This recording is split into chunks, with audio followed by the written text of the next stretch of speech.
ఎందుకు ఎక్కువ తక్కువ ఉండాలి? మనుషులు సమానంగా ఉండాలి కదా మనుషులు ఉన్నప్పుడు. ఈ సమానత్వం అనేది ఎక్కడి నుంచి వస్తుంది? భూమి నుంచే వస్తుంది. భారతదేశంలో పంచభూతాలు మనుషులందరూ సమానము అన్నారు. పంచభూతాలు అంటే 5 పంచభూతాలు: భూమి, గాలి, నీరు, అగ్ని, ఆకాశం. ఈ పంచభూతాలు. ఈ పంచభూతాలు అందరికీ సమానం ఉండాలి కదా. ఈ పంచభూతాలకి కులం ఉండకూడదు. ఈ పంచభూతాలకి ఎక్కువ తక్కువ అనేది ఉండకూడదు.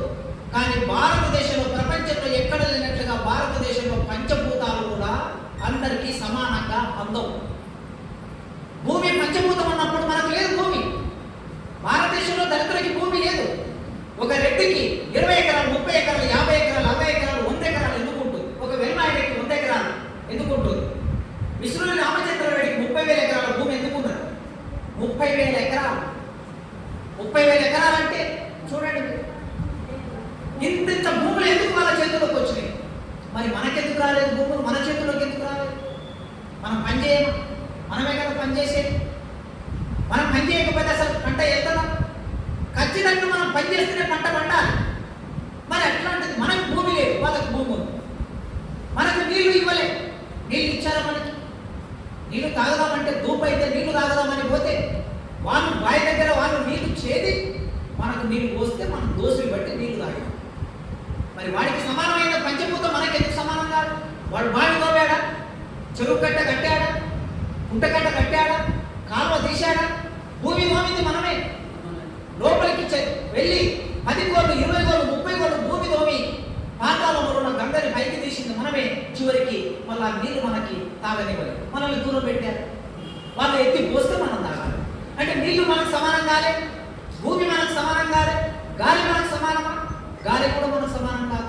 మనం ఎక్కడుంటామో గాలి ఎటువైపు నుంచి వస్తుందో చూసి అటువైపు నుంచి తూర్పు పక్కల మన ఇల్లు ఉండవు. ఎప్పుడైనా దక్షిణ వైపు, ఉత్తరం వైపు మన ఇల్లు పెడతారు. తూర్పు పడమర వైపు మన ఇల్లు కట్టుకోలేదు. మీరు పాత ఊళ్ళు చూడండి.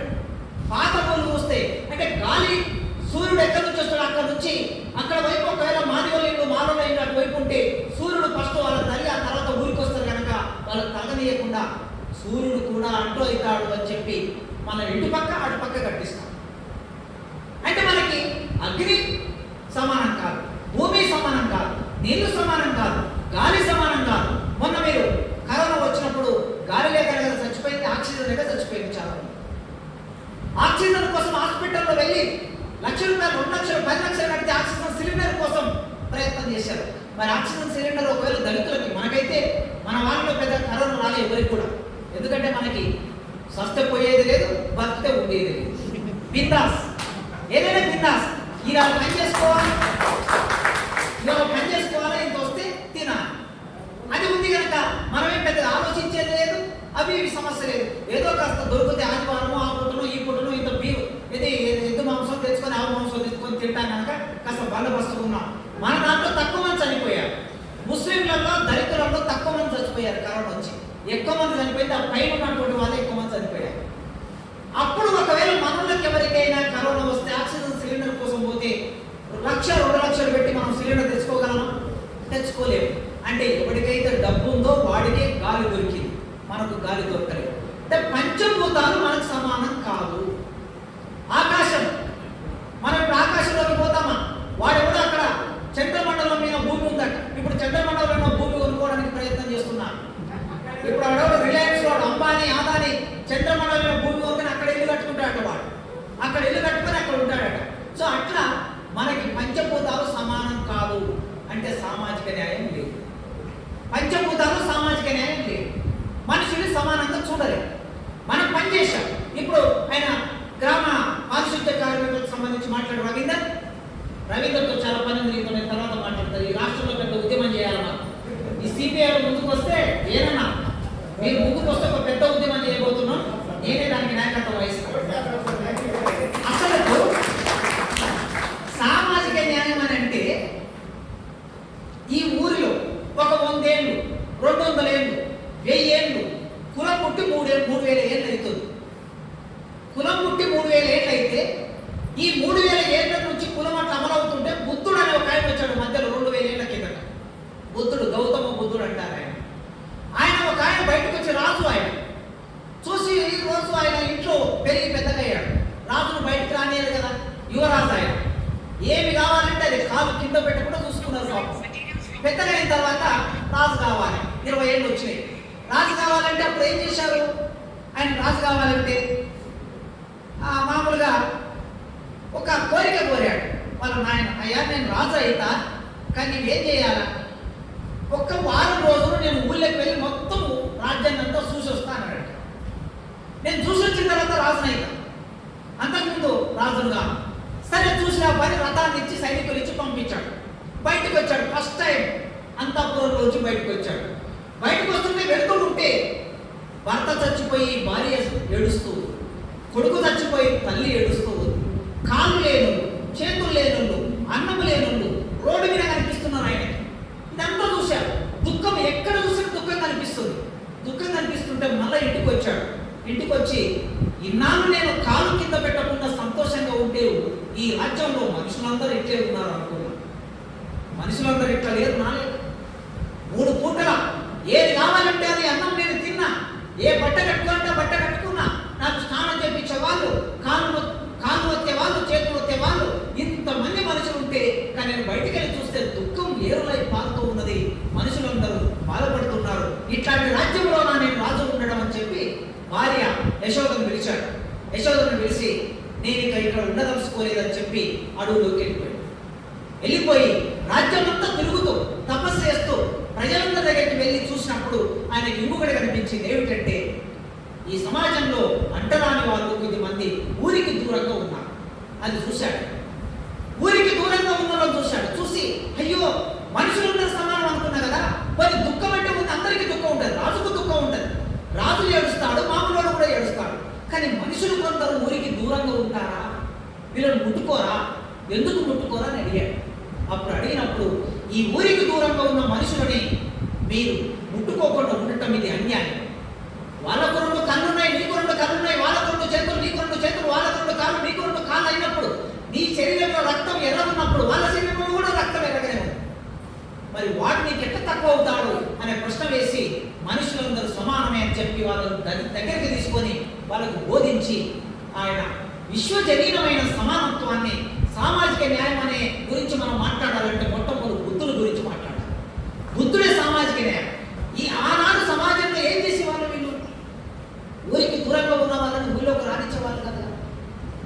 ఊళ్ళోకి రానిచ్చే, ఒకవేళ ఊళ్ళోకి రావాలంటే వాళ్ళు మెడలో ఒక గంట వేసి, మెడలో ఒక గంట వేస్తే ఎద్దులోకి గంట కట్టినట్లు, మెడలో ఒక గంట వేస్తే ఆ మనిషి గంట శబ్దం చేసుకుంటూ ఊళ్ళోకి వస్తాడు. నేను వస్తున్నానో, అంటరాని వాడిని, చెడ్డాలని వస్తున్నాను అని అనుకుంటూ ఊళ్ళోకి వస్తే, అప్పుడు ఈ పెద్ద మనుషులందరూ, ఊళ్ళో ఉన్న వాళ్ళందరూ లోపలికి వెళ్ళి ఇంట్లో ఉండేవాళ్ళు. ఎందుకంటే వీడి గాలి సోకితే వాళ్ళు మైలబడిపోతామని అట్లా ఉండేవాడు. మరి ఎందుకు వచ్చేవాడు ఊళ్ళకి? ఏం పని? ఊళ్ళకి ఏం పని అంటే, వాళ్ళ మలమూత్రాలను ఎత్తేయడం కోసం రావాలి. వాళ్ళు మలమూత్రాలు, ఆ రోజు బాత్రూములు లేవు, పయకానం లేవు. ఆ రోజు రాజులు, ధనవంతులు, భూస్వాములు, సంస్థానాధీశులు, మంత్రులు, రాణులు, వీళ్ళందరి మలమూత్రాలు ఉంటే ఆ మలమూత్రాలను ఎత్తేయడం కోసం ఊళ్ళోకి రావాలి. వాటిని ఎత్తుకొని పోవాలి, తట్టలో ఎత్తుకొని ఎత్తున పెట్టుకొని బయటికి పోవాలి. వాళ్ళ ఇంటి ముందర ఎద్దు చచ్చిపోతే, పశువు చచ్చిపోతే, కుక్క చచ్చిపోతే, ఏది చచ్చిపోయినా కూడా దాన్ని బయటకు తీసుకుపోవడం కోసం రావాలి. వాళ్ళ ఇల్లును శుభ్రం చేయాలి, వాళ్ళ వాకిలి శుభ్రం చేయాలి, వాళ్ళ రోడ్లు శుభ్రం చేయాలి. వాళ్ళు మంచిగా ఉండడం కోసం ఊరునంతా శుభ్రం చేసే పని ఇప్పుడు రవీందర్ నాయకత్వం వహిస్తున్నటువంటి సంఘం చేస్తూ ఉన్నారు. ఈ శుభ్రం చేసే పని మేముంటే, మరి శుభ్రం చేసే దగ్గర ఉన్నది మేము, సామాజిక న్యాయం అనేది మనుషులుగా మాకు సమాన గౌరవం లేనటువంటి ఒక పరిస్థితి ఏర్పడింది. అందుకే ఆ రోజు బుద్ధుడు సామాజిక న్యాయం గురించి మొట్టమొదటి భారతదేశంలో బోధించాడు. ఆ తర్వాత చాలా సంవత్సరాల తర్వాత చాలా మంది ప్రయత్నం చేసుకుంటూ వచ్చారు. పూలే అనేటటువంటి ఒక ఆయన ఈ దేశంలో పుట్టాడు. ఆయన సామాజిక న్యాయం గురించి ఆలోచించాడు. చదువు ఉండాలి, మొట్టమొదటి మనిషికి ఏముండాలంటే చదువు ఉండాలన్నాడు ఆయన. చదువు లేకపోవటం, విద్య లేకపోవటం మూలంగా తెలివి లేదు, తెలివి లేకపోవటం మూలంగా చైతన్యం లేదు, చైతన్యం లేకపోవటం మూలంగా సంపద లేదు, సంపద లేకపోవటం మూలంగా రాజ్యాధికారం లేదు. వీటన్నిటికి కారణం ఏంటి? విద్య లేకపోవటం అన్నాడు ఆయన. కనుక విద్య కొందరికే ఇచ్చారు. చదువు అనేది గుడి దగ్గర ఏముంటుంది? డబ్బు ఉంటుంది. గుడిలో డబ్బు ఉంటుంది. అందుకే మనల్ని గుడిలోకి రానివ్వరు. డబ్బు అంటే పైసలు కాదు, రూపాయలు కాదు, 500 కట్ట 1000 కట్ట కాదు. గుడిలో బంగారం ఉంటుంది, గుడి కింద భూమి ఉంటుంది. ఆ రోజుల్లో భూమి అంతా గుడి కింద ఉండేది, బ్రాహ్మణుల కింద ఉండేది. కనుక గుడిలో బంగారం ఉంటుంది, గుడిలో సంపద ఉంటుంది, గుడిలో గుడి కింద భూమి ఉంటుంది. అందుకే వాడు ఎవరో గజని మహమ్మద్ అనే వాడు దండయాత్ర చేశాడు, 17 సార్లు దండయాత్ర చేశాడట. ఏటి మీద దండయాత్ర చేశాడు? గుడుల మీద దండయాత్ర చేశాడు. గుడుల మీద ఏం పని? అతను ముస్లిం, ఇది హిందువు గుడు, హిందువుల గుడుల మీద ఎందుకు దాడి చేశాడని ఆలోచిస్తారు. ఎవరైనా ఆలోచిస్తారు. ఆలోచిస్తే ఏమిటి? గుడుల దగ్గర సంపద ఉంది కనుక, ఈ దేశ సంపద అంతా గుడుల దగ్గర ఉంది కనుక దాన్ని తీసుకుపోవడానికి వచ్చాడు. ఇప్పుడు ఏదో అక్కడ కేరళ రాష్ట్రంలోనే ఏదో రాష్ట్రంలో ఒక పెద్ద గుడిని ఓపెన్ చేస్తున్నారు, పైసలు లెక్క పెడుతున్నారు. ఎంత లెక్క పెట్టినా బంగారం లెక్క పెట్టడానికి ఒక పెద్ద యంత్రాంగం కదిలిపోయింది అక్కడికి. మరి అట్లాంటి గుడిలోకి మనం రానిచ్చారు ఎన్నడైనా? రానిలేదు. బడిలోకి మనల్ని రానిచ్చారు ఎన్నడైనా? రానిలేదు. ఇప్పుడు పోతున్నాం మనం అందరం. అంటే ఒక 50 ఏళ్ళ కింద రాజ్యాంగం వచ్చే వరకు మనం గుడిలోకి బడిలోకి రానివ్వాలి. అట్లా మనల్ని దూరంగా పెట్టినప్పుడు పూలే ఏమన్నారంటే, చదువు చెప్పాలి, మొట్టమొదలు చదువు చెప్తేనే సామాజిక న్యాయం వస్తుందని ఆయన ఆనాడు మాట్లాడి తన భార్యకి చదువు చెప్పాడు. తన భార్యకి చదువు చెప్పి భార్యని టీచర్గా మార్చి స్కూల్ పెట్టాడు. తర్వాత పూలే వెళ్ళిపోయాడు, చనిపోయాడు. ఆయన కొన్నాళ్ళు చనిపోయిన తర్వాత అంబేద్కర్ పుట్టాడు. అంబేద్కర్ కూడా ఏమాలోచించాడు? తన జీవితం అంతా సామాజిక న్యాయం. సామాజిక న్యాయం అనేది ఎప్పుడో పూర్వకాలం. బుద్ధుడు పుట్టిన కొన్నాళ్ళ తర్వాత సోక్రటీస్ అనే ఒక ఆయన సోషల్ కాంట్రాక్ట్ అనే ఒక సిద్ధాంతాన్ని తీసుకొచ్చాడు. అంటే ఒక రాజ్యం ఏర్పడుతుంది, 10 మంది కలుస్తారు, 20 మంది కలుస్తారు, 100 మంది అవుతారు, 200 మంది అవుతారు, 1000 మంది అవుతారు, 10,000 మంది అవుతారు, 1,00,000 అవుతారు. ఈ 1,00,000 కలిపి ఒక రాజ్యం అవుతుంది. ఈ రాజ్యానికి ఒక రాజు అవుతాడు. అప్పుడు ఆయన ఆ సోక్రటీస్ అయితే ఏమన్నారంటే, రాజు అనేవాడు ఎప్పుడైనా సరే ప్రజల నుంచి వచ్చిన వాడే కనుక ఈ రాజు తిరిగి ప్రజల కోసమే పరిపాలించాలి. ప్రజలకి భూమి లేకపోతే భూమి ఇవ్వాలి, ప్రజలకి విద్య లేకపోతే విద్య ఇవ్వాలి, ప్రజలకి సంపద మీద భాగస్వామ్యం కల్పించాలి. ఇది సోషల్ కాంట్రాక్ట్ థియరీ అని ఆయన ఒక సిద్ధాంతాన్ని చెప్పి సామాజిక న్యాయం అనే ఒక భావాన్ని పుస్తకాలలో రాసినటువంటి వాడు, సోషల్ కాంట్రాక్ట్ సిద్ధాంతాన్ని రాసిన వాడు అరిస్టాటిల్. ఆనాడు అరిస్టాటిల్ అయినా, తర్వాత బుద్ధుడైనా, తర్వాత పూలే అయినా, ఆ తర్వాత వచ్చిన అంబేద్కర్ సామాజిక న్యాయం కోసం తన జీవితం అంతా పోరాటం చేశాడు. తన జీవితం అంతా ఆయన చదువుకు దూరమైన వాడు, సంపదకి దూరమైన వాడు, అధికారానికి దూరమైన వాడు.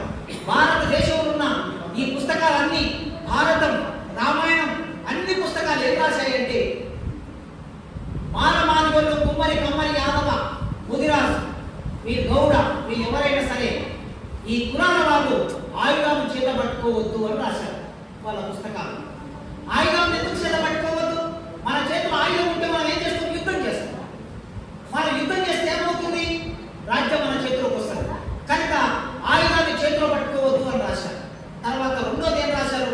వీళ్ళకి భూములు, సంపద ఉండకూడదు వీళ్ళకి అని రాశారు. మూడోది ఏం రాశారు? వీళ్ళు మంచి బట్టలు కట్టుకోవద్దు, బంగారం పెట్టుకోవద్దు అని రాశారు. నాలుగోది ఏం రాశారు? వీళ్ళకి విద్యను ఇవ్వద్దు అని రాశారు. ఈ పుస్తకాల నిండా ఇది. అంటే సామాజిక న్యాయం లేదు భారతదేశం. అంబేద్కర్ వచ్చి ఏం చేశాడు? సామాజిక న్యాయం రావాలంటే వీళ్ళు రాసిన రాతలన్నీ పక్కకు పోవాలి. మనుషులందరూ సమానమే. దేశంలో పుట్టిన ప్రతి మనిషి ఒకే విలువ, ఒకే మనిషికి ఒకే విలువ. వాళ్ళు ఎవరైనా సరే, చదువు వచ్చిందా, చదువు రాదా, ఊరికి దూరంగా ఉన్నారా, ఊరి మధ్యలో ఉన్నారా, వాళ్ళు ధనవంతులా అనే సంబంధం లేదు. ఒక విలువ ఇవ్వాలి మనుషులందరికీ అని ఆలోచన చేసి ప్రభుత్వంతో పోరాటం చేసి, బ్రిటిష్ వాళ్ళతో పోరాటం చేసి రాజ్యాంగం రాశాడు. రాజ్యాంగంలో సామాజిక న్యాయం అనే భావాన్ని తీసుకొచ్చాడు అంబేద్కర్. సామాజిక న్యాయం ఎప్పుడు తప్పుతుంది? ఈ దేశానికి రాజులు ఎవరున్నారు, ఈ రాష్ట్రానికి రాజులు ఎవరున్నారు అని ఇట్లా మొత్తం లెక్కలు తీసి చూస్తే రాజులందరూ ఒకసారి క్షత్రియులు ఉన్నారు, కొన్నిసార్లు బ్రాహ్మణులు ఉన్నారు, కొన్నిసార్లు వెలుమలు ఉన్నారు, కొన్నిసార్లు రెడ్డలు ఉన్నారు. రెడ్డి రాజులు ఉన్నారు మన దగ్గర, వెలుమ రాజులు ఉన్నారు, ఇట్లా అందరు రాజులు ఉన్నారు. కానీ కింద కులాలు ఎవరైతే ఉన్నారో, మాలోళ్ళు, మాదిగోళ్ళు, కుమారులు, కమరులు, యాదవులు, గౌండు, గుదిరాజులు, కాపులు, వీళ్ళు రాజులు కాలే అన్నాడు.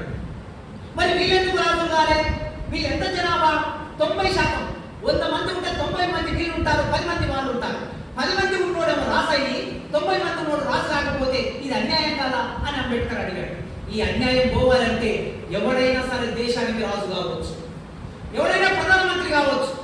ఆ ప్రధానమంత్రి కావాలంటే 25 సంవత్సరాలు నిండితే చాలు, అతడు ఎంపీ అయితే చాలు, ప్రతి ఒక్కరు ప్రధానమంత్రి కావచ్చు, ప్రతి ఒక్కరు ముఖ్యమంత్రి కావచ్చు, ప్రతి ఒక్కరు ఎమ్మెల్యే కావచ్చు అని ఆనాడు రాజ్యాంగంలో బ్రిటిష్ వాళ్ళతో కొట్లాడి సమానత్వం ఆర్టికల్ 14 నుంచి ఆర్టికల్ 18 వరకు సమానం. నిన్ను ఊరిలోకి రానియొద్దని ఆ రోజు రాశాడు వాడు. అంబేద్కర్ దాన్ని కొట్టేశాడు. ఊరిలోకి రానియొద్దని ఎవడైతే రాశాడో రాసిన రాతను పక్కన పెట్టాడు. ఇప్పుడు ఊరిలోకి ఎవడైనా రావచ్చు, ఎవడైనా ఊళ్ళో ఇల్లు కట్టుకోవచ్చు, ఎవడైనా ఊళ్ళో బహిరంగంగా తిరగవచ్చు, ఎవడైనా బావులలో నీళ్లు తాగొచ్చు, చెరువులలో నీళ్లు తాగొచ్చు, కాలువలలో నీళ్లు తాగొచ్చు, గుడులలోకి పోవచ్చు, ఎవరైనా సరే ఉద్యోగాలు చేయొచ్చు. ఒకప్పుడు చదువు ఎవరు చదువుకోవాలి? బ్రాహ్మణులు మాత్రమే చదువుకోవాలి. అంటే ఇది సామాజిక న్యాయం కాదు. బ్రాహ్మణులు మాత్రమే చదువుకోవాలంటే సామాజిక న్యాయానికి వ్యతిరేకమే. అంబేద్కర్ ఏమన్నాడు? దీన్ని నేను ఖండిస్తున్నా, దీన్ని వ్యతిరేకిస్తున్నా, ఎవరైనా ఇప్పటి నుంచి చదువుకొని మేధావులు కావచ్చు అని రాశాడు. ఆర్టికల్ 14 నుంచి 18 వరకు రాజ్యాంగంలో రాస్తే ఆ రాజ్యాంగంలో రాసిన దాని ప్రకారం ఇవాళ మనం కొద్ది మంది అయినా మన వాళ్ళలో చదువుకున్నారు, పైకొచ్చారు, ఉద్యోగాలు చేస్తున్నారు, ఆలోచిస్తున్నారు, పోరాటం చేస్తున్నారు. ఇది అంబేద్కర్ చేసిన పోరాటం. ఆ తర్వాత ఏమొచ్చింది? అంబేద్కర్ రాజ్యాంగం తీసుకొచ్చాడు. 1950లో రాజ్యాంగం తీసుకొచ్చాడు. కానీ రాజ్యాంగాన్ని అమలు చేయాలంటే ఎవడు అమలు చేయాలి? ఎవడు ప్రధానమంత్రి ఉన్నాడు, ఎవడు ఎమ్మెల్యే ఉన్నాడు, ఎవడు ముఖ్యమంత్రి ఉన్నాడు, వాళ్ళు అమలు చేయాలి. వాళ్ళు ఎవరు మనలు లేరు అమలు చేయడానికి. ఎవరు మనలు లేరు. మీరు చూడండి, ఆంధ్రప్రదేశ్ అనే రాష్ట్రం ఏర్పడింది. 1950లో ఆంధ్రప్రదేశ్ ఏర్పడింది. అంతకన్నా ముందు బూరూరు రామకృష్ణారావు ముఖ్యమంత్రి. బూరూరు రామకృష్ణారావు ముఖ్యమంత్రి. ఆయన పైకులం వాడి. ఆ తర్వాత నీలం సంజీవరెడ్డి ముఖ్యమంత్రి, ఆయన రెడ్డి పైకులం వాడి. ఆ తర్వాత వరుసగా పివి నరసింహారావు ముఖ్యమంత్రి, ఆయన పైకులం వాడి. ఆ తర్వాత జలగ వెంకటరావు ముఖ్యమంత్రి, ఆయన రావుపురం వెలమైన ముఖ్యమంత్రి పైవాడే. ఆ తర్వాత ఎన్టీ రామారావు ముఖ్యమంత్రి, చెన్నారెడ్డి ముఖ్యమంత్రి రెడ్డి, ఎన్టీ రామారావు ముఖ్యమంత్రి కమ్మాయన, చంద్రబాబు నాయుడు ముఖ్యమంత్రి కమ్మాయన, రాజశేఖర రెడ్డి ముఖ్యమంత్రి రెడ్డి ఆయన, కిరణ్ కుమార్ రెడ్డి ముఖ్యమంత్రి రెడ్డి ఆయన, రోషయ్య ముఖ్యమంత్రి కోమట ఆయన, కేసీఆర్ ముఖ్యమంత్రి వెలుమాయన. మరి మనకి ఎట్లా అమలు చేస్తారు? రాజ్యాంగం ఎట్లా అమలు చేస్తారు? అందరూ వాళ్ళే ఉన్నారు. మీరు దేశానికి ప్రధానమంత్రి, మొదటి ప్రధానమంత్రి ఎవరు? బాపనాయన. రెండో ప్రధానమంత్రి లాల్ బహదూర్ శాస్త్రి, బాపనాయన.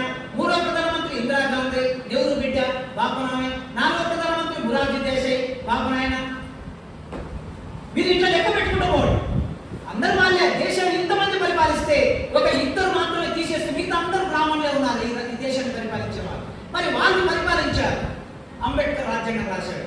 అంబేద్కర్ రాజ్యాంగం రాసిన దీన్ని అమలు చేయాలంటే వాళ్ళు అమలు చేయరు కదా. భూములు అందరికీ సమానంగా ఉండాలని అంబేద్కర్ రాశాడు. మరి సమానం ఎవరు చేయాలి? ముఖ్యమంత్రి చేయాలి. ఎమ్మెల్యేలు ఎవరున్నారు? అందరు ఎమ్మెల్యేలు వాళ్ళే ఉంటారు.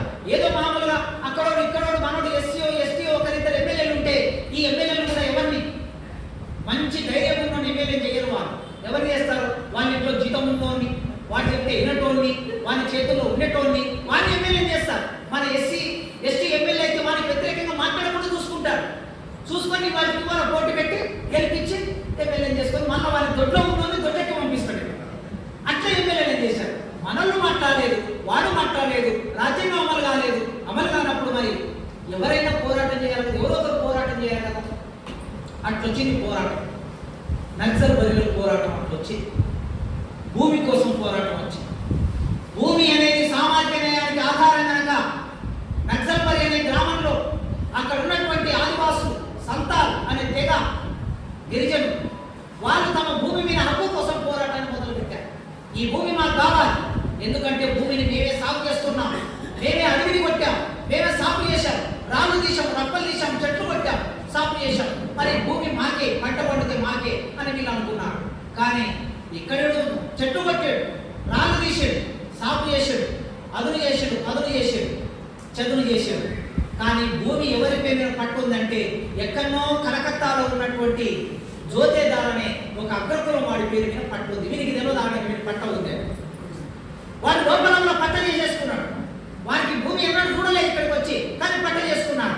అట్లా పట్ట చేసుకున్నాక కరెక్ట్ పంట పడిన తర్వాత వాడు వచ్చాడు. ఇక్కడ పంట పండింది, ఈ భూమి ఎవరు అనుకుంటున్నావు? ఈ భూమి నాది అన్నాడు. ఈ భూమి నాది అంటే అప్పుడు ఆ గ్రామంలో, ఆ నక్సలైట్ గ్రామంలో, నక్సల్బరి గ్రామంలో ఎవడైతే భూమిని దున్నుతాడో వాడిదే భూమి. భూమి మీద కాలు పెట్టని వాడు, భూమిని దున్నని వాడు, భూమిని సాపు చేయని వాడు, సదును చేయని వాడు, వాడికి భూమి మీద ఎట్టి పరిస్థితులు హక్కు లేదని చెప్పి పోరాటాన్ని మొదలు పెడితే ఆదివాసులను చంపేశారు. అయినా కూడా పోరాటం ఆగిపోలేదు. ఆ పోరాటం అక్కడ నుంచి శ్రీకాకుళం పోయింది, అక్కడ ఆదివాసులను చంపేశారు. ఆ పోరాటం అక్కడ నుంచి సిరిసిల్ల జగిత్యాలకు వచ్చింది. ఆగిపోతుందా పోరాటం? అన్యాయం ఉన్నంత కాలం పోరాటం నడుస్తూనే ఉంటుంది. సామాజిక న్యాయం జరిగే వరకు పోరాటం నడుస్తూనే ఉంటుంది.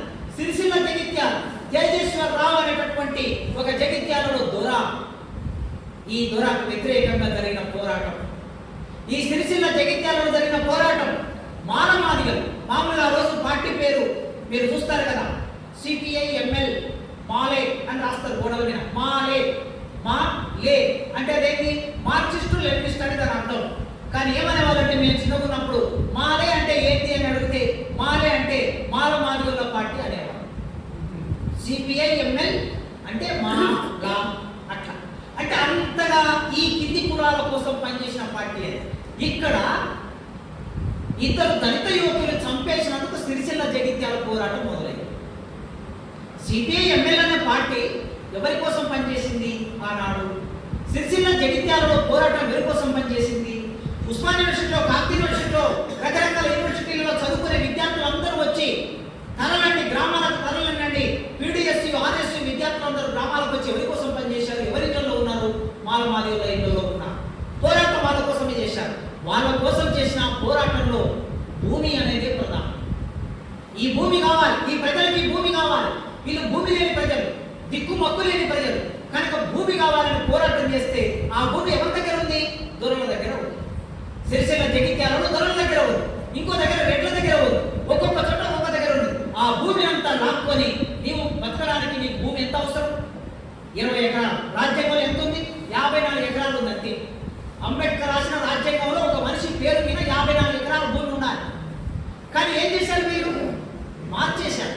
గద్దరన్న రాశాడు, భూ సంస్కరణ బూటకంబుర తోపిడి దొంగల నాటకంబుర, రైతు దేశముల రైతు బిడ్డకే భూమి లేదు ఎట్లో నాయనం, చిన్న చిన్న భూస్వాములేమరో తిమ్మిని బొమ్మిని చేసినారురా, చిన్న చిన్న భూస్వాములేమరో తిమ్మిని బొమ్మిని చేసినారురా, సెంటు భూమి చేయి జారకుండను కుక్క పేరున నక్క పేరున లెక్కలు రాసి పట్ట చేసినరు, భూ సంస్కరణ బూటకంబుర దోపిడి దొంగల నాటకంబుర, రైతు దేశముల రైతు బిడ్డకే భూమి లేదు ఎట్లో నాయన, భూమి లేదు ఎట్లో నాయన. ఈ రైతు దేశంలో 54 ఎకరాలు మాత్రమే భూమి ఉండాలి, పట్ట ఉండాలని ఆయన రాజ్యాంగం రాస్తే దాన్ని అతిక్రమించి భూస్వాములు 100 ఎకరాల భూమి ఉంటే అప్పుడు ఇక్కడ నక్సలైట్ పోరాటం వచ్చి సిరిసిల్ల జగిత్యాల పోరాటంలో ఆ ఎక్కువ భూమి అంతా లాక్కొని ఇక్కడ ఉన్న పేదవాళ్ళకి పంచిపెట్టారు. దొరల గడిల మీద దాడులు చేశారు. దొరలందరూ పారిపోయారు. 1970, 75, 80ల కాలంలో దొరలందరూ పారిపోయారు. పారిపోయిన దొరలు ఏం చేశారు? హైదరాబాద్కి వెళ్ళి హైదరాబాద్ మల్కాజ్గిరిలో, తూఫ్రాన్ చుట్టుపక్కల ప్రాంతంలో, ఉప్పల్ చుట్టుపక్కల ప్రాంతంలో, రాజేంద్ర నగర్ చుట్టుపక్కల ప్రాంతంలో, పరిగి చుట్టుపక్కల ప్రాంతంలో ఎకరాల ఎకరాల భూములు కొని పెట్టుకున్నారు. ఎకరాల ఎకరాల భూములు కొని పెట్టుకుంటే ఇప్పుడు ఆ భూములు ఏమైపోయాయి? ఆ రోజు 1000 రూపాయలు పెట్టి ఎకరం కొంటే ఇవాళ 3 కోట్లు 4 కోట్లు ఎకరం అయిపోయాయి. అక్కడ ధనవంతులు అయ్యారు, బాగానే ఉంది, ధనవంతులు అయిపోయారు. ఆ తర్వాత మళ్ళీ సామాజిక న్యాయం అనేది వచ్చినప్పుడు ఇక్కడ చదువుల్లో ఉద్యోగాలు బీసీలకి హక్కులు లేవు. బీసీలు అంటే ఎవరు? చాకలోళ్ళు, మంగళోళ్ళు, కుమ్మరోళ్ళు, యాదవులు, గౌన్లు, ముదిరాజులు, పద్మశాలీలు, వీళ్ళు బీసీలు. వీళ్ళకి చదువుల్లో సరైన రిజర్వేషన్ లేదు. ఎస్సీలకి అంబేద్కర్ రాశాడు, ఎస్సీలకు ఎస్టీలకు, బీసీలకు లేదు. లేనప్పుడు ఏం చేశారు? మళ్ళీ 1980, 85 కాలంలో, 90ల కాలంలో మండల కమిషన్ అని ఒక పెద్ద ఉద్యమం జరిగింది. పాపం వాళ్ళు బీసీలు అయ్యా, వాళ్ళను చదువుకొనివ్వండి అయ్యా. వాళ్ళు మండలంలో నీకు శరీరం నిండా ఎంటుకలు పెరిగితే నీ శరీరంలో ఉన్న ఎంటుకలు కట్ చేసి నీ గడ్డం చేసి నీకు మంచి తయారు చేసేటువంటి వాళ్ళు మండలంలో పిల్లల్ని చదువుకొనియండి. వాళ్ళు చాకలను నీ ముట్టు బట్టలు ఉతికి, నీ మాచిపోయిన బట్టలు ఉతికి మల్లె పువ్వులాగా చేసి నీ ఇంటికి తీసుకొచ్చిస్తారు. వాళ్ళని చదువుకొనివ్వండి, వాళ్ళకి రిజర్వేషన్ ఇవ్వండి. వాళ్ళు సాలలు బట్టలు తయారు చేసి ఇస్తారు. వాళ్ళ నరాలు మా నరాలే దారాలుగా గుడ్డలెన్నో వేసినామని చెరబండరాలు రాశాడు. వాళ్ళ నరాలని దారాలుగా మార్చి వాళ్ళు బట్టలు చేసిస్తారు. ఆ బట్టలు చేసిచ్చే వాళ్ళని చదువుకోనివ్వండి కాస్త. వాళ్ళ గౌండలు ఆకాశం అంతా ఎత్తున్నటువంటి ఆ చెట్టునెక్కి ఇంత కళ్ళు తీసుకొచ్చి నీకు కళ్ళు పోస్తారు, వాళ్ళని చదువుకోనివ్వండి. వాళ్ళు గొల్లోళ్ళు, అన్యం పుణ్యం తెలియనటువంటి గొల్లోళ్ళు గొమ్మడి భుజాన వేసుకొని ఆ గొల్లను రాసుకుంటా ఎక్కడనో చెట్లల్లో, గుట్టలలో, రాళ్లలో, రక్తులలో బతుకుతూ ఉంటారు. వాళ్ళు బొమ్మలు తయారు చేసి మిమ్మల్ని సంతోషంగా వస్తుంటారు. వాళ్ళని చదువుకోనివ్వండి. ఇట్లా అన్ని కులాలను చదువుకోనివ్వండి అంటే ఈ అగ్ర కులాలు మళ్ళీ వచ్చి సామాజిక న్యాయానికి అడ్డుపడ్డారు. లేదు లేదు, మీరందరూ చదువుకుంటే గొర్రెలు ఎవరు కాయాలి, కళ్ళు ఎవరు గీయాలి, బట్టలు ఎవరు ఉతకాలి, చదువు ఎవరు చేయాలి, బట్టలు ఎవరు తయారు చేయాలి, కనుక మీరు చదువుకోవడానికి వీల్లేదని చెప్పేసి అడ్డం పడితే మళ్ళీ అప్పుడు ఉద్యమం చేసి సామాజిక న్యాయాన్ని సాధించింది ఎవరు అనంటే ఈ దేశంలో దళితులు. అంబేద్కర్ ఆలోచన విధానంతో చైతన్యవంతమైనటువంటి వాడు ఆ రోజు బీసీల కోసం పోరాటం చేశారు మండల కమిషన్. దాని వలన ఆ మండల కమిషన్ రిజర్వేషన్ వల్ల వాళ్ళ కొద్ది మంది అయినా బీసీలు చదువుకుంటున్నారు, ఉద్యోగాలకు వచ్చారు. ఆ తర్వాత మళ్ళీ తిరిగి ఈ దేశంలో సామాజిక న్యాయం రావాలని చెప్పి అంబేద్కర్ శత జయంతి సంవత్సరం 1991 తర్వాత దేశవ్యాప్తంగా ఒక పెద్ద పోరాటం ఇప్పటికీ నడుస్తూ ఉన్నది. ఇప్పటికీ మనుషులందరూ సమానం కావాలని నడుస్తూ ఉన్నది పోరాటం. ఇన్నేళ్ళైనా కూడా ఈ దేశంలో సామాజిక న్యాయం జరగలేదు. మీకు ఇంతకుముందు పేరు చెప్పాను కదా, రాజకీయ రంగంలో సామాజిక న్యాయం, సామాజిక రంగంలో సామాజిక న్యాయం, విద్యా రంగంలో సామాజిక న్యాయం, న్యాయ వ్యవస్థలో సామాజిక న్యాయం, ఆర్థిక రంగంలో సామాజిక న్యాయం. ఎక్కడ మనకు సామాజిక న్యాయం లేదు. రాజ్యాంగంలో చాలా బాగా రాసి ఉంది, కానీ అమలు చేసేవాడు మనం వాడు లేకపోవడం మూలంగా ఇంకా మనం వెనుకబడి ఉన్నాం, ఇంకా వెనక్కి నెట్టబడుతూనే ఉన్నాం.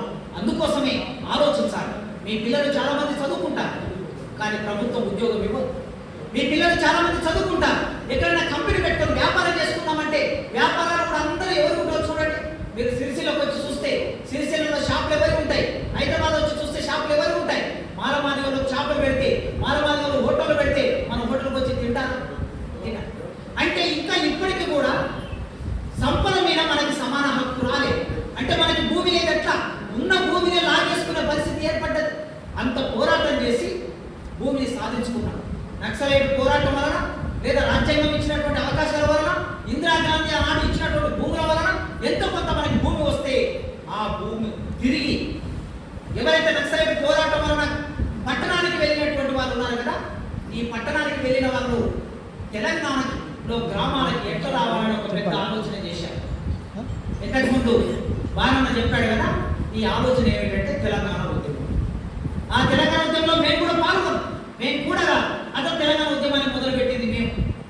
తెలంగాణ జనసభలో ఒక సంఘం పెట్టి 1996 నాటికి వీళ్ళెవరు లేరు. ఇప్పుడున్న ఈ కేటీఆర్, ఈ కేసీఆర్, ఇప్పుడు ఈ పేరు వింటున్నారు కదా, వీళ్ళు ఎవరు లేరు. అప్పటికి కేసీఆర్ గారు తెలుగుదేశం పార్టీలో మంత్రిగా ఉన్నాడు, కేటీఆర్ గారు నిజాం కాలేజీలో డిగ్రీ చదువుతున్నాడు, హరీష్ రావు గారు రాజకీయ నాయకుడు ఉన్నాడో లేదో తెలియదు నాకు. వీళ్ళెవరు తెలంగాణ ఉద్యమంలో లేరు.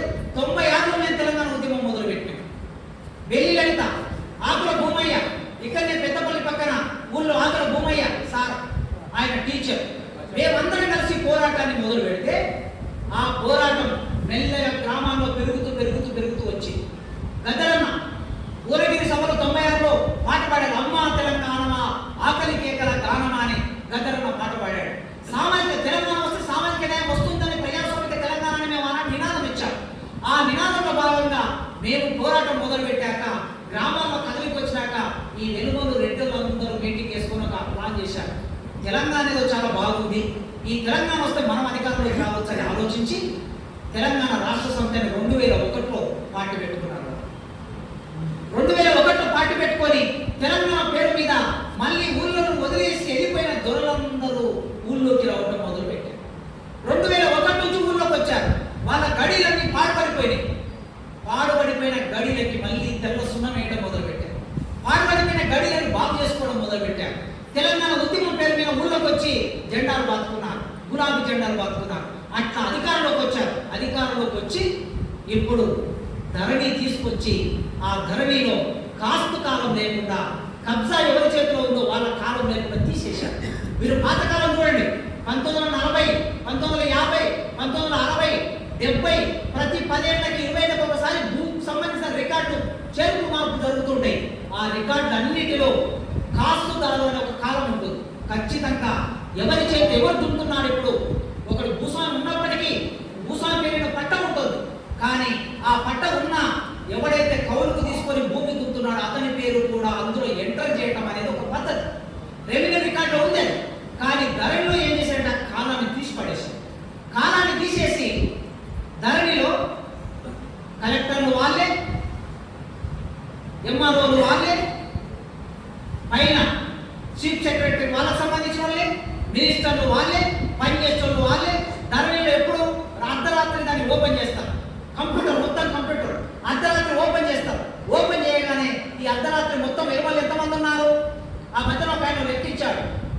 వెలుమలందరూ 7,200 కుటుంబాలు ఉన్నాయండి తెలంగాణలో. 7,200 కుటుంబాలు. ఈ 7,200 కుటుంబాలు ఇంటూ 3 వేసుకోండి. 7×21 అంటే 20,000 జనాభా. వాళ్ళు 21,000 జనాభా. 21,000 జనాభా 4 కోట్ల మందిలో వాళ్ళ జనాభా ఎంత? 21,000. 21,000 మంది ఈ తెలంగాణ రాష్ట్రాన్ని తమ చేతుల్లోకి తీసుకొని ఆ కాసుదారు ఖాతా ఏదైతే ఉన్నదో, కాలం ఏదైతే ఉందో దాన్ని తీసి పడేసి ఒక ఫోన్ వాళ్ళ వాట్సాప్ గ్రూప్ పెట్టుకుంటే 21,000 మంది వాట్సాప్ గ్రూప్ పెట్టుకోవచ్చు. 1 గంటకు అంతా నిద్ర లేవండ్రా, నిద్ర లేచారు. భూములు ఎక్కడెక్కడ చూసుకోండిరా, చూసుకున్నారు. నీ భూమి 10 ఎకరాలు 20 ఎకరాలు నీ పేరున రాసేసుకొని చేసేసుకోండి. అందరూ రాత్రి పూట ఇక్కడ కలెక్టర్ నిద్ర లేస్తాడు, అక్కడ చీఫ్ సెక్రటరీ నిద్ర లేస్తాడు, అక్కడ మినిస్టర్ నిద్ర లేస్తాడు. 1 గంటకు ఓపెన్ చేస్తారు, గంట సేపట్లో అయిపోతుంది, మళ్ళీ లాక్ చేసి పెట్టేస్తారు. పొద్దున మనం పోతాం, తెల్లారినాక మనం పోతాం. అయ్యా నా భూమి, అయ్యా నీ భూమి చేసేది నా చేతిలో లేదని కలెక్టర్ ఎంఆర్ అంటాడు. ఎంఆర్ ఏమంటాడు? నా చేతిలో లేదంటాడు. ఎక్కడుంది? కలెక్టర్ దగ్గర.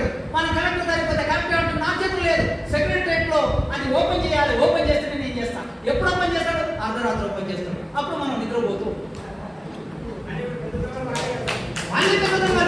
అందుకే భూమి ఏం చేశారు? మొత్తం మన పేరు రాసేసుకొని ఇప్పుడు లెక్కలు ఇచ్చారు. 2,000 ఎకరాల భూమి లెక్కలు ఇచ్చాడు మన వేనన్న కరపత్రంలో. 2,000 ఎకరాల భూమి అంటే ఇది మన చిన్న మనకున్నటువంటి భూమి.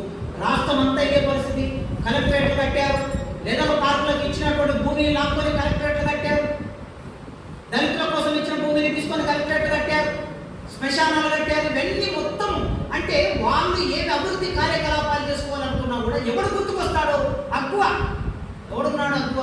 అలగజనం. మనం ఉన్న వాళ్ళకి దళితులు అంటే వీళ్ళకి అక్కువ కనుక దళితుల దగ్గర వచ్చి లాక్కొని వాళ్ళ భూమి అంటాడు. ఆ భూమి లాక్కొని నిర్మాణం చేశాడు. ఎవరన్నా అడిగితే కేసులు పెట్టారు, అడిగితే జైల్లో పంపించారు. గట్టిగా అడిగితే నేను అప్పుడు నేరెల్లా ఎవరున్నారు? నేరెల్లా అన్న ఉన్నాడు కదా, ఆ రోజు మేము వచ్చాం.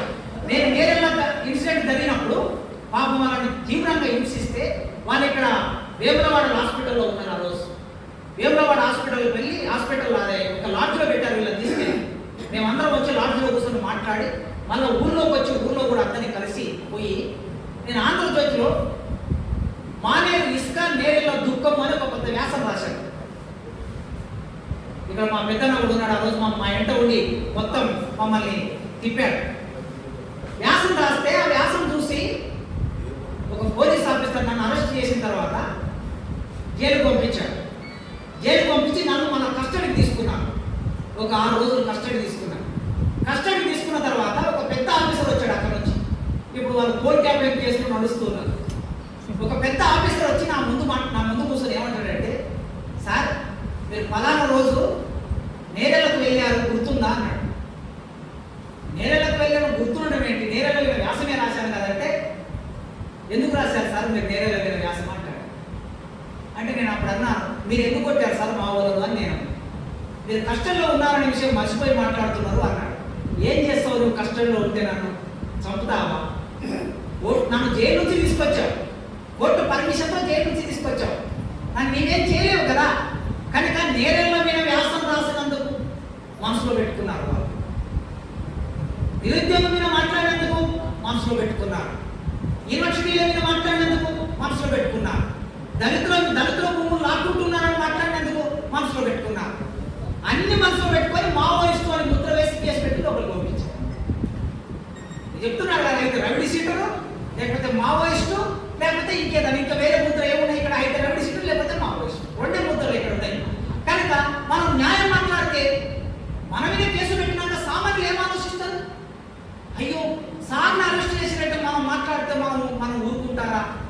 తోలు తీస్తారని అందరూ భయపడిపోతారు. ఒక భయాన్ని క్రియేట్ చేశారు. తెలంగాణ రాష్ట్రంలో ఎప్పుడు మాట్లాడకుండా భయాన్ని క్రియేట్ చేశారు. ఈ భయాన్ని క్రియేట్ చేసి వాళ్ళు చేసుకోవాల్సిన పనులన్నీ చేసుకున్నారు, భూములన్నీ లాగేసుకున్నారు, అయిపోయింది. ఇక ఆ తర్వాత ఇప్పుడు మనం సామాజిక న్యాయం అనే అంశం మాట్లాడాల్సిన వచ్చినప్పుడు భారత రాజ్యాంగం చెప్తున్నది ఏమిటి, ఇక్కడ అమలవుతున్నది ఏమిటి అంటే సామాజిక న్యాయానికి భిన్నంగా వీళ్ళు ఈ 10 సంవత్సరాల కాలంలో ఆచరించారు. అందుకే భూమి లేకపోతే మనకు ఆత్మగౌరవం లేదు, భూమి లేకపోతే మనం ఈ సమాజంలో రాజ్యాధికారంలోకి రావాలి. ఈ రాజ్యాధికారంలోకి రావడం కోసం కావలసినటువంటి ఆర్థికపరమైన వెసులుబాటును మనం సమకూర్చుకున్నప్పుడే డబ్బుంది కనుక ఎమ్మెల్యే అవుతున్నారు, డబ్బుంది కనుక ఎంపీలు అవుతున్నారు, డబ్బుంది కనుక మంత్రులు అవుతున్నారు, డబ్బు పెట్టి కార్పొరేషన్ సీట్లు కొనుక్కుంటారు, చైర్మన్ అవుతారు, ఏదైనా అవుతారు. ఇప్పుడు డబ్బు లేదు, భూమి లేదు. పోయి మన మధ్యన ఐకమత్యం ఉందా అంటే మనం ఎక్కడ సామాజిక న్యాయం అడుగుతామని చెప్పేసి వాడు ఏం చేస్తాడు, మనల్ని విడగొడతాడు. ఎస్సీలందరినీ ఒకటంటాడు, బీసీలకు ఏం చెప్తాడు, ఏమయ్యా మాలమాని రోజులు కలుస్తావా నువ్వు, వాడు అధికారంలోకి వస్తే మా ఒక మాదిగాని ఎమ్మెల్యే ఎత్తి ఆయన కింద పనిచేస్తావా అని బీసీల దగ్గరికి వచ్చి చెప్తాడు. ఎస్సీల దగ్గరికి వచ్చి ఏం చెప్తారు, మాలమాదిలోకి వచ్చి దగ్గరికి వచ్చి ఏం చెప్తారు, దగ్గరలో సిద్ధులు మాస్టర్ల దగ్గరికి వెళ్ళి మృగ సంఘాల దగ్గరికి వెళ్ళి ఏమయ్యా మాలమాదిలు వాళ్ళు రిజర్వేషన్ వాళ్ళే అనుభవిస్తున్నారు, నీకేమో దక్కుతున్నారు మనకి చెప్తారు. ఎవరికి చెప్పేది మనకి చెప్పి మనం ఇద్దరం ఏకం కాకుండా వాడు మధ్యలో అడ్డుకోవడం నిర్మాణం చేస్తాడు. ఈ అడ్డుకోవడం నిర్మాణం చేసి వాడు ఎక్కువ కాలం అధికారంలో ఉంటాడు. మనమందరం ఒకటైతే మన ఓట్లు ఎంత, 90 ఓట్లు మనవి, వాళ్ళ ఓట్లు ఎన్ని, 10 ఓట్లు వాళ్ళవి. 10 ఓట్లు వేసుకొని వాడు ఎమ్మెల్యే అవుతాడా, కాలేదు. మనం 90 ఏకమైతే వాడు ఓడిపోతాడని తెలుసు. అందుకే 91 కాకుండా మన మధ్యన ఈ అడ్డుగోడలు నిర్మాణం చేస్తూ ఉన్నాడు. అందుకే ఈ అడ్డుగోడల్ని మనం విచ్ఛిన్నం చేయాలి, ఈ అడ్డుగోడల్ని మనం కూలగొట్టాలి. ఈ అడ్డుగోడల్ని కూలగొట్టినప్పుడే మనలో ఐకమత్యం వచ్చినప్పుడే మనం రాజ్యాధికారంలోకి రాగలుగుతాం. ఈ ఐకమత్యం రావాలంటే ఏం చేయాలి, మొదలు మనం పోరాటాలు చేయాలి. ఏ పోరాటాలు, విద్యను రక్షించడానికి పోరాటం, రిజర్వేషన్ రక్షించడానికి పోరాటం, రాజ్యాంగం రక్షించడానికి పోరాటం, ప్రజాస్వామ్యం రక్షించడానికి పోరాటం, భూమి మీద పట్ట సంపాదించుకోవడానికి పోరాటం, హక్కుల కోసం పోరాటం. ఇట్లా పోరాటం చేస్తూ ఒకరి మీద ఒకరు, ఇప్పుడు పద్మశాలని పోరాటం చేస్తున్నారు, నిరాదీక్ష చేస్తున్నారు. ఇట్లా ఏ కులానికి సంబంధించిన వాళ్ళు వాళ్ళ సమస్యల మీద పోరాటం చేస్తూ ఉన్నప్పుడు మనమందరం ఒకటై ఐకమత్యంతో నిర్మాణం చేసినప్పుడు ఈ నిర్మాణానికి, ఈ పోరాటానికి నాయకత్వం ఎవరైతే ఉంటారో ఆ నాయకత్వం వహించే వాళ్ళు ఇంతటి విశాలమైన దృష్టి ఉండాలి. ఆ దృష్టితో సామాజిక న్యాయం మనం సాధించగలం. కనుక ఇవాళ జడ్జీలు కోర్టులోకి పోతే, మనం ఆయన కేసు అయి పోలీస్ స్టేషన్కి పోతే ఆ కేసు జడ్జి దగ్గరికి పోతే జడ్జీలు ఎవ్వరు మన వాళ్ళు లేరు, కింది వర్గాల వాళ్ళు జడ్జీలు లేరు.